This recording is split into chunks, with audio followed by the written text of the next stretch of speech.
Hello, my name is Jim Chung, and I'm the Associate VP for Research in Innovation and Entrepreneurship here at GW. I want to thank everybody for coming here to come and support our students. I think that you'll be very impressed with what you're going to see today. The judges had a very tough time trying to decide between the great companies that are represented here. And I think that you will also help us decide who the winner is going to be for the Audience Choice Award. So please keep track of what you are hearing and make sure you download that app and vote at the end. It's my distinct honor to be able to introduce our keynote speaker today. I've had the opportunity to speak with him and get to know him over the last couple days, and I think you'll really enjoy his insight and wisdom. Gary Swart is most importantly a parent of a GW student, and he is also the former president and CEO of oDesk, which merged with Elance to become Upwork, which is now, I think, the biggest freelancing work website in the country. He is also a venture partner at Polaris Ventures, which is a top-tier venture capital firm from on the West Coast. He's been there for a couple of years. He was telling me about all the different investments and experiences that he's had, and I think that you'll enjoy his talk. Gary?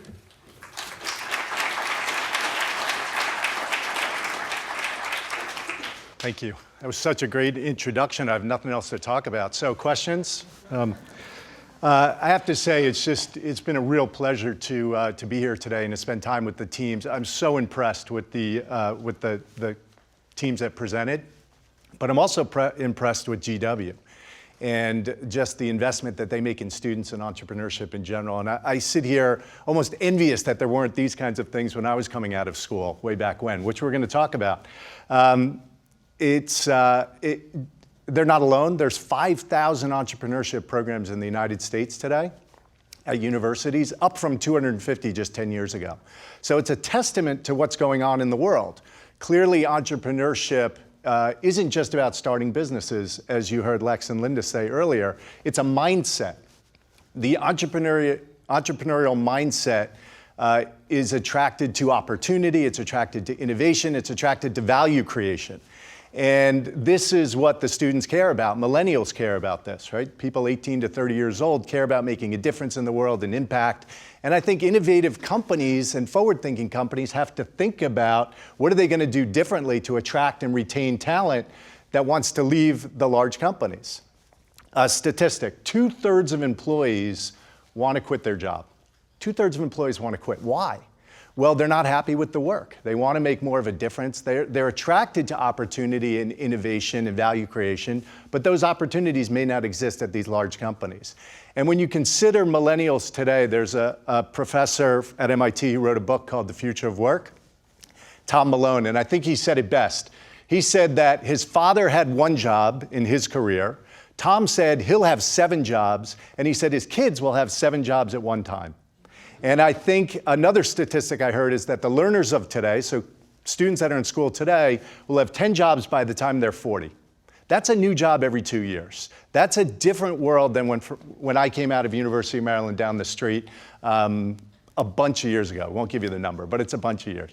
So what I'd like to do is just share a little bit about my journey when I came out of school, some of the decisions that I made, hopefully to transfer some wisdom gained from a lot of mistakes along the way. And a good friend of mine says that experience is what you get when you don't get all the other things you want. Well, I've got a lot of experience, so maybe I'll share a little bit about my journey, and I'd love to leave time for a couple questions at the end to make sure that if there are students that would love to drill in a little bit, we'll have time for a couple of questions.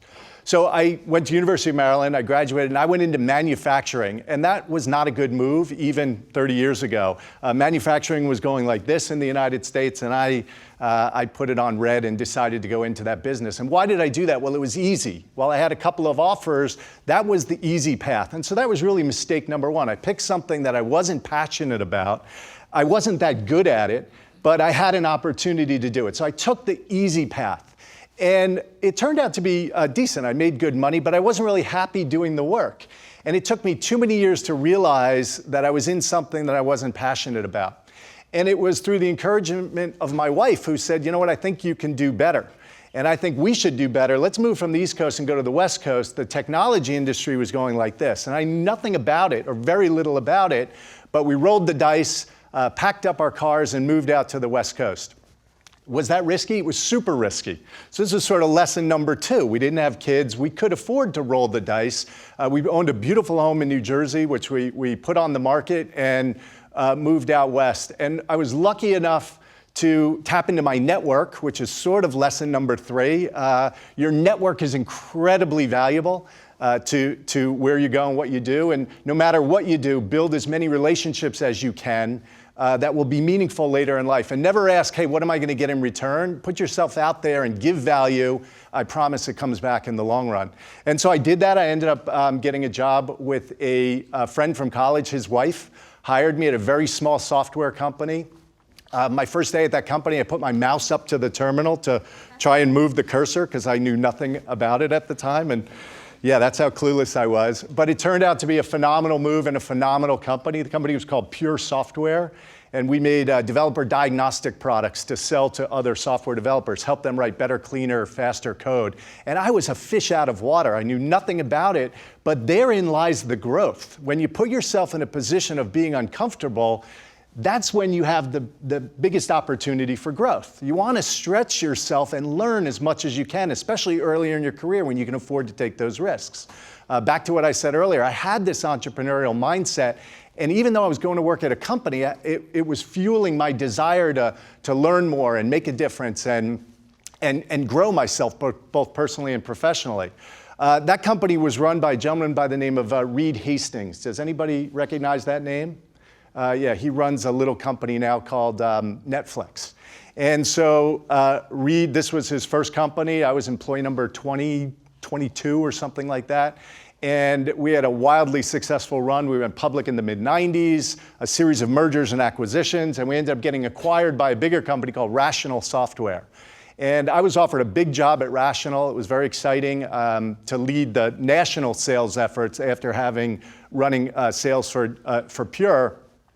And even though I was invited to go join a little startup that wasn't going to continue, they were going to go off and do something else, I decided to stay because the job gave me everything I wanted. I had plenty of opportunity for growth and development. I was making an impact. I was in a position of where I could really make a difference at the company and for the customers and for the investors. The financial reward was great. They were giving me money to stick around and stay at the job. And I had pretty good balance in my life. I also had young kids, and it was a safe choice. And the job that I passed on was employee number 3 at that little DVD via the mail company. So that was mistake number 4, and it happened to be a huge one, right? I could have been at a phenomenal company, but I didn't make that choice because at that point in my career, I had everything I wanted.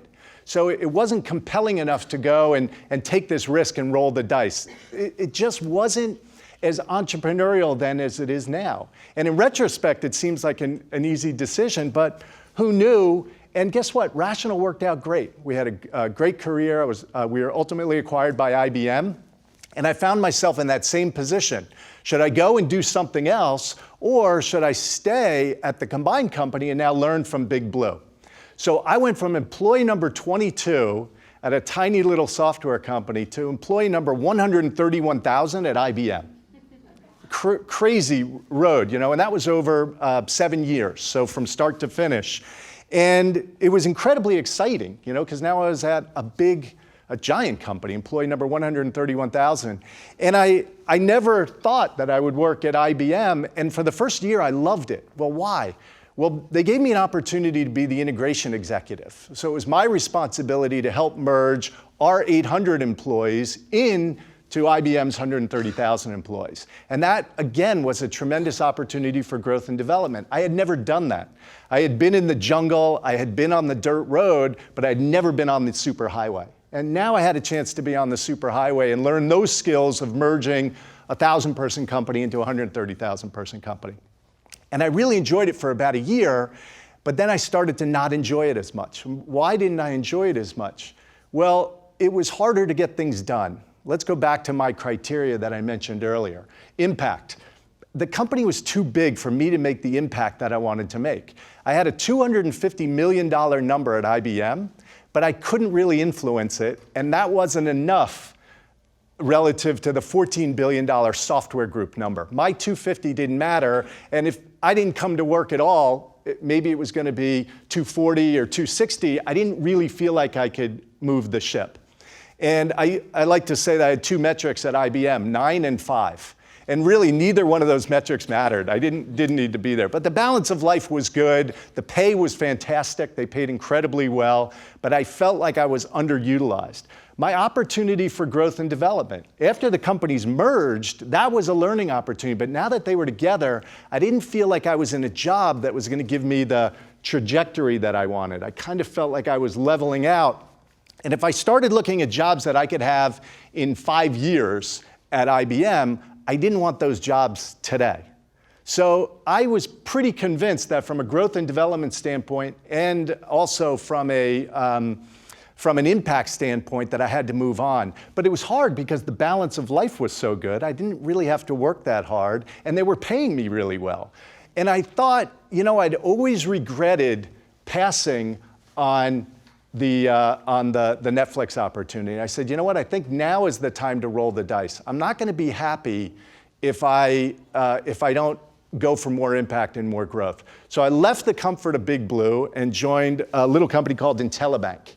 And IntelliBank was a genius idea. This was 10 years ago, and you got to hear this. So what we were doing was we had a little folder on your desktop where you could drag and drop documents and share them with people. Doesn't that sound amazing and like incredibly forward thinking?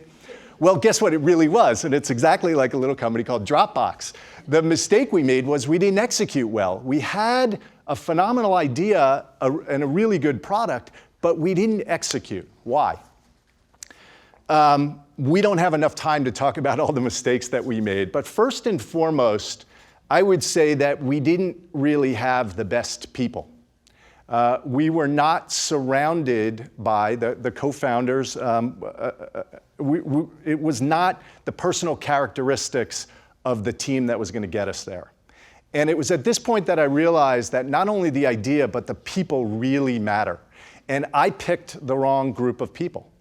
At one point, we were trying to raise money, and an investor pulled me aside and said, listen, I know you and I know you well, and I really suggest that you distance yourself from the people that were in the room with you. Like, it will hurt your reputation if you continue to go down this path.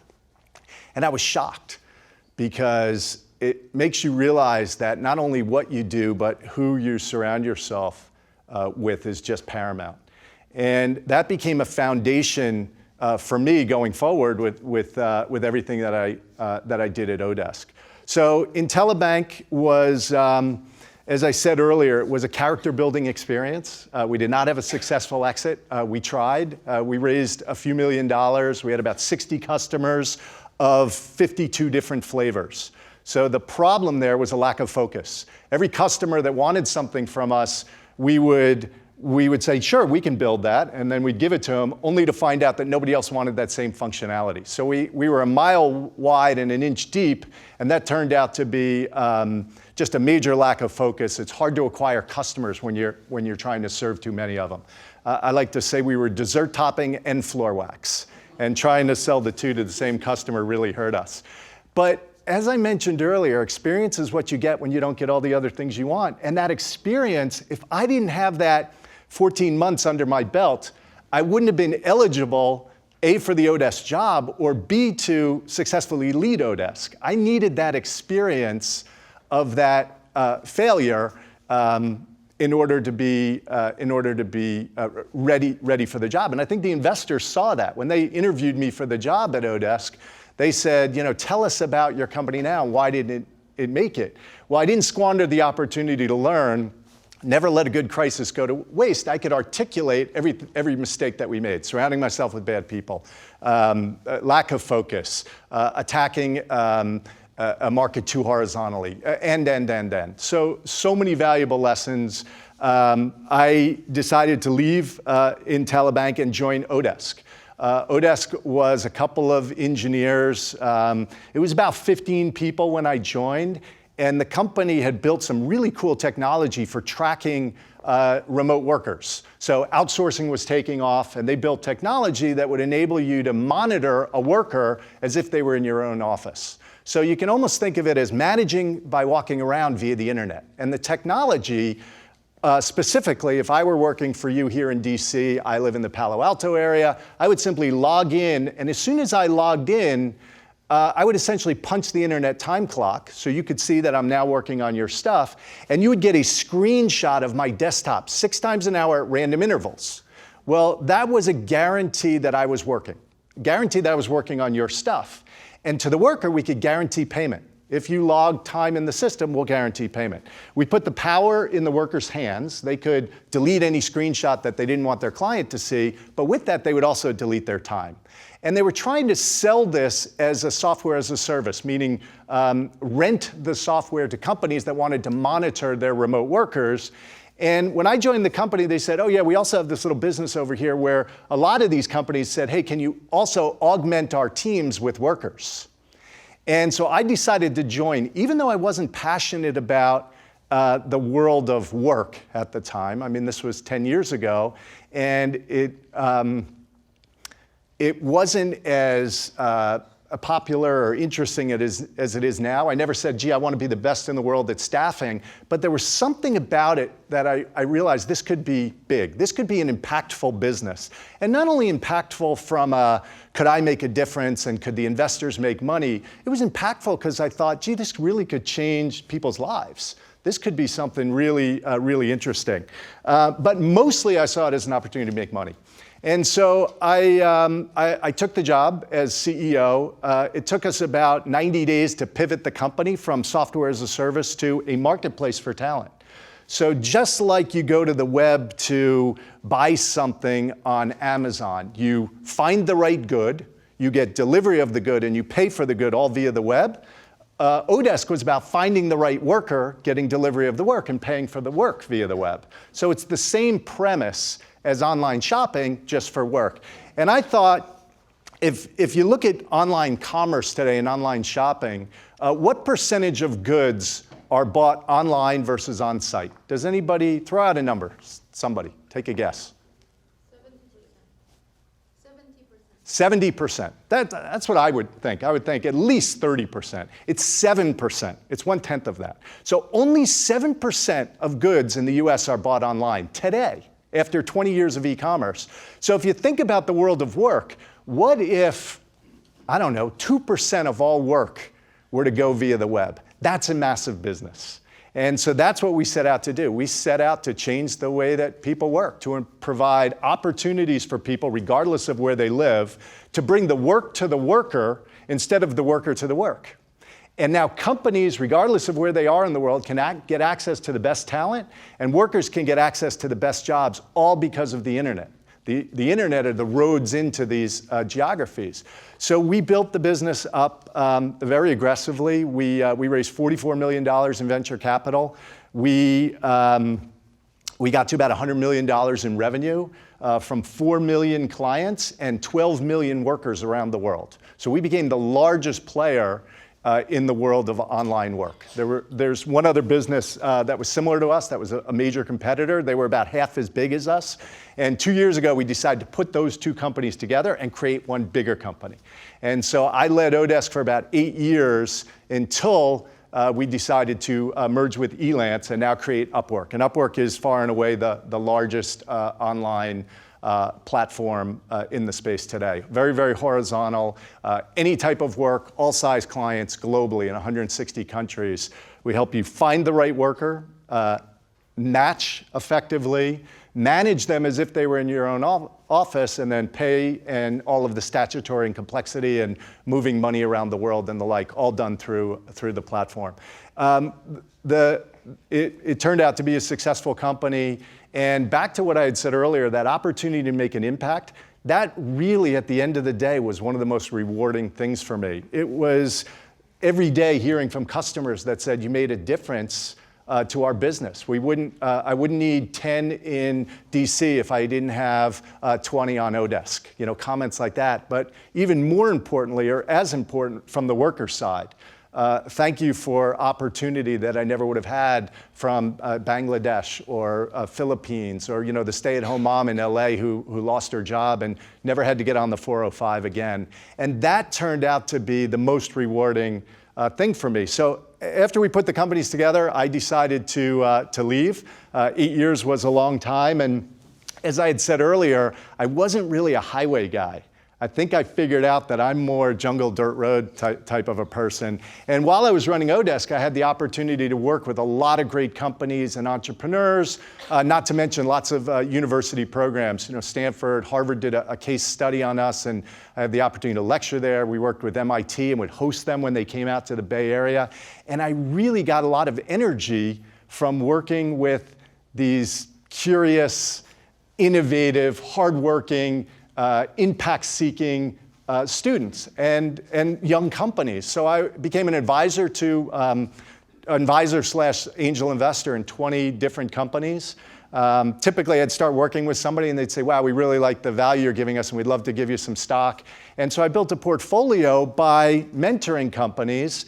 And so when I was trying to figure out what to do next, I got approached by a lot of venture capital firms saying, hey, could you do the same thing for us, but in addition to your time, could you put in some of our limited partners' money? So I joined a firm by the name of Polaris Partners, primarily Boston-based, but looking to build more of a presence on the West Coast. And why did I make that move? Well, back to my earlier criteria, it's about impact. Now, instead of making an impact at one company, I can make an impact at many companies. It's about growth and development. Well, I've never really been a venture capitalist, and so now I have an opportunity to learn some new skills and take my career in Act 4, right? So remember earlier I said, Tom Malone said he'll have five jobs and his kids are 7, and his kids will have 7 at one time. Well, this is really it's sort of my 4th stint, from manufacturing to software sales to running a company, and now as a venture capitalist. And so it's about growth and development and the opportunity to do something new and different. And at the end of the day, we're the sum of our experiences, and now I have the opportunity to get some new experience, and that's exciting and energizing for me. The third thing is financial reward. I'd love to spend all of my time giving back, but I still feel like I have a few good years left, and that's important to me. And the fourth thing is balance. The balance in this job is it's a lot better. And I'm at a point in my career where I missed a lot of kids' birthdays and family events and exercise and health. And when you're running a company, having done it, I feel like it makes me a more empathetic investor, because I understand how hard it is and how lonely it is at the top. And I just didn't feel like doing that job again, but I still wanted to ride in the car. I wanted to be a valuable passenger. I just didn't want to drive. And I felt like this would give me the opportunity to check all of those boxes. So I feel like the experiences that I've had have enabled me to make better decisions along the way. And I would encourage all of the students in the room to take those risks, to swing that bat, to not make the decisions based on comfort or money, but to make them on impact and growth and development, and go in knowing that even if it doesn't turn out like you expected it to turn out, you swung the bat. And if you think about the move from the East Coast to California, there's sort of a 2x2 framework for thinking about this. Think about the outcomes. Failure or success, and then on one axis, and then no action on the other axis. And so what are the choices you can make? Well, no action. You don't do anything. You stay on the East Coast, or you stay at IBM. Well, what could happen? You could either succeed or fail. But you didn't take any action, so if you succeed, you got lucky. If you fail, you kind of deserve to fail because you didn't do anything. And then let's go to the action path. So you took action, succeed or fail. So in Telebank, I took action. I left IBM, succeed or fail. Well, fail, but at least I took action, and 14 months later took another action. And I wouldn't have been eligible for that if I hadn't taken the move in the first place. I'd still be at Big Blue, and that wouldn't be very interesting if I were up here talking about my career at IBM. It's a fantastic company, and I'm not discouraging anybody from going there. It's just, it wasn't as exciting as leaving and getting growth in other areas. So I think it's an incredible time to be an entrepreneur, even to have the mindset. Whether you go and start a company or you work at a big company, being attracted to opportunity, to innovation, to value creation, to having this mindset, I think is really important wherever you go. You want to make a difference. You care about growth and the like. The other thing I would say is that it's a good time is because of what I talked about earlier and what you've been hearing from the previous talks. It's that you have these resources available from GW, from the community, from the mentors, from people that actually care and want to make a difference. There's more capital than ever before, not only from investment firms like ours, but also from corporates. There was an article in the New York Times today that talked about corporate venture investing is up fourfold in the last 5 years. Fourfold in the last 5 years from corporations. Coca-Cola is a great example. They have an innovation program where they are trying to solve their internal problems, and they're looking for businesses and entrepreneurs that they can give money to, that they can come in, open up the kimono, show them all the problems they have, and ask those entrepreneurs to come up with solutions. And I just think that that's so innovative and forward thinking, and it's a sign of what the very best companies are going to have to do going forward to find, attract, and retain the best talent. So with that, I'm going to pause, and I think we have just a few minutes for a couple questions. If you want to shout them out, I'll repeat them. So, and if there's no questions, I can keep talking or give the time back. In the back? You were saying earlier about how you were in a room with people who weren't very conducive to your ideas and they were giving you a bad reputation, and that's how you had to distance yourself from them. So how difficult was it for you to distance yourself from your team and then from there going forward, open up your team? So the question is about the people. I was talking about the people at the prior company, and I said that they didn't have the right personal characteristics. And the question is, well, what'd you do about that? How hard was it? And then how hard is it to form a new team? Well, once you're on a bad team, it's a lot easier to pick a new team because you recognize the things that were bad. So what were the things that were bad? They were personal characteristics that you couldn't change. So going in, if you know that integrity is really important, it's really hard to teach integrity. It's really hard to teach hardworking. I've tried, I've failed every time. I had a boss who put it best. He said, you could teach a chicken to climb a tree, but you're better off getting a squirrel in the first place. So I learned that through my experience. So I guess what I can tell you is find squirrels, like if you know you need a squirrel. So at that point I said, okay, what are the characteristics that we want as part of our culture at oDesk? Why don't we come up with them, and now we'll know to interview for those when we build our team. So let's go for high integrity. Let's go for people who are going to do what they say they're going to do. Let's go for hardworking. Like given the opportunity to hire people who are wired for comfort or speed, let's take speed. We wanted people that were creative. We wanted people that were smart, right? We wanted demonstrated performance of prior problem solving, and we wanted this entrepreneurial mindset. And we cared less about skill and knowledge. I think the mistake that most companies make is, and I even had managers that would come to me at oDesk and say, we got to hire this person, they're out of eBay, they know marketplaces, and we got to get them because they know marketplaces. And I'd say, that's all good and fine, but are they smart? Are they hardworking? Do they have high integrity? eBay is a bonus, but only if they have these other things. So first you hire for personal characteristics. Second, for motivation. What is it that they want out of a job, out of a career, out of life? Are we aligned, right? If they say, gee, I love to travel and I really don't want to work that hard, well, guess what? We're done, right? Or if, so you have to have that alignment of personal characteristics and motivation, and then skill and knowledge come last. With that said, you're not going to hire a CFO who isn't a CPA or a controller who hasn't done accounting or a sales rep that doesn't know how to sell, but on balance, you want the personal characteristics and motivation to build the best team.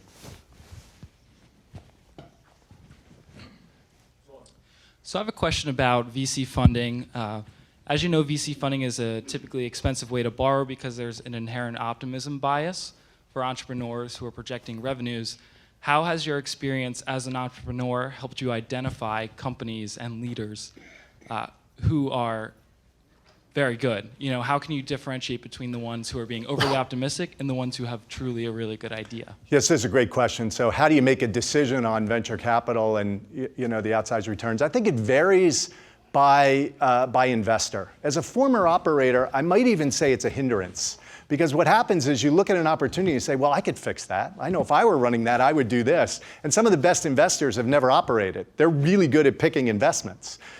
So I think that it depends on what types of investments you make and really what it is that you want to do. I want to pick great entrepreneurs with good ideas and help them to be successful. Right? I want to get in the car with them and build valuable businesses. And I want to do it from the perspective of, look, I've been in the car before, I've been in your seat, I understand how to do it. I don't want to do it for you, I want to do it with you. And so just a quick about my approach, we look for A-round opportunities, typically not seed. Seed is a little early for us. In the seed stage, I like to say it's mostly PowerPoint and a little Excel. I like to look at it when it's still a lot of PowerPoint, but it's a little more Excel, right? Maybe there's $50K in monthly recurring revenue in the business, so $500,000 of proven product market fit, and now it's time to step on the gas. Right? And I think that's where I can add the most value as well. But there's plenty of seed investors that look for much early stage to create value before it gets to A opportunity. I think we have time for maybe one more. Really fast. Okay. So just as a quick on-the-spot question, I find the legal profession and the law firms the last bastion to make a change in their structure, their model, and how to work. And with your experience in staffing, what would you say has been your experience with that model and what needs to perhaps happen? Yeah, so the question is with regards to law firms. In the world of work, why are law firms laggards to change? It's ripe for disruption. It's still incredibly expensive.